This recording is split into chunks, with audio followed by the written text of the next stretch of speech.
এই বছর কুরবানি গেল, এখন পর্যন্ত রুটি দিয়ে গরুর মাংস ঝোল খাইনি। ফ্রিজের মাংস শেষ হওয়ার আগেই ভাবলাম সকালবেলা আজকে একটু আলু দিয়ে গরুর গোশত রান্না করি, সাথে একটু রুটি করেছি। আর এই দুইটার কম্বিনেশন জাস্ট অসাধারণ। আর গরুর মাংস ঝোলের কথা কি বলবো, পৃথিবীতে এর থেকে সুস্বাদু মনে হয় না আর কিছু আছে। তো যাই হোক, সকালবেলা নাস্তা থেকে শুরু করলাম, এই ছিল আজকে সকালের নাস্তা। তারপরে আর কি খেয়ে দিয়ে চলে গেলাম দুপুরে রান্না বান্নার কাজ ছাড়তে। তো এতক্ষণ যাবত কাটাকুটি শেষ করেছি, এখন হচ্ছে রান্না বসে দেওয়া। আজকাল রান্না বান্না না সময় মতো হয় না ঠিক মতো হয়, কারণ কখনো গ্যাসে কাহিনী করে, কখনো পানিয়ে কাহিনী করে, মানে কাহিনীর ঠেলায় রান্না বান্না কোন দিকে যায় আমি বলতে পারি না। ছোট বাচ্চা মুরগি দিয়ে আলু দিয়ে কষিয়ে রান্না করছি। আজকে একটু উল্টাপাল্টা করে ফেলছি রান্না বান্না, মানে বুঝতেছিলাম না যে কি দিয়ে কি করবো। একঘেয়েমি রান্না খেতে খেতে একদম অভ্যস্ত হয়ে গেছে। এখন মন চায় যে একটু নতুন নতুন কিছু ট্রাই করি।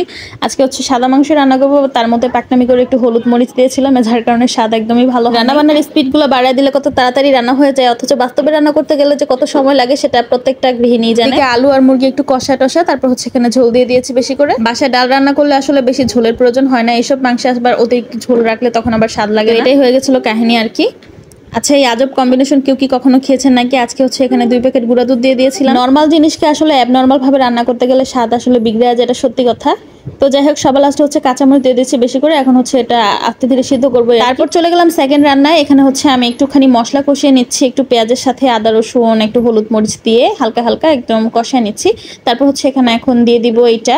আচ্ছা, এটার নাম কি, দুন্দুল বা ঝিঙ্গা বা যেটাই হোক, এটা হচ্ছে আমি এখন রান্না করব। এটার থেকে অনেক পরিমাণে পানি বের হবে, এ কারণে হচ্ছে ফার্স্টে হালকা একটু কষিয়ে তারপরে সামান্য একটু পানি দিয়ে ঢেকে দিব।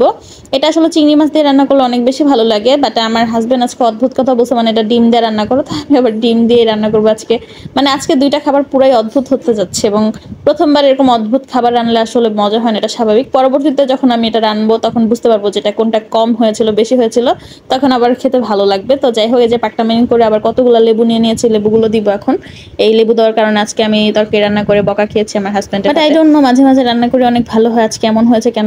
যে জিনিস ভালো হয় না সেই জিনিসের কালার দেখলে আসলে বোঝা যায়। দেখেন আজকের কালারটাই জানি কেমন হয়েছে, একদম অদ্ভুত একটা কালার হয়েছে।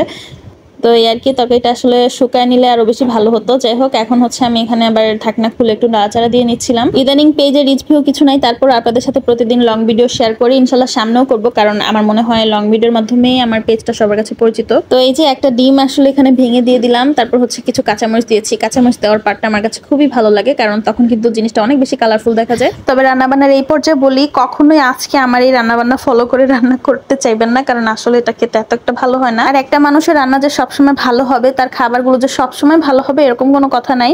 মাঝে মাঝে দু এক সময় একটু 19-20 হয়েই যায়। আচ্ছা, তোমরা অনেকে আমার ভিডিও দেখো, লং ভিডিওগুলো বিশেষ করে, কিন্তু আমার পেজে তোমরা ফলো দাওনি এখনো, বা আমার ইউটিউব চ্যানেল যারা দেখছো তারা সাবস্ক্রাইব করোনি। অবশ্যই তোমরা সাবস্ক্রাইব বা ফলো করে নিবা।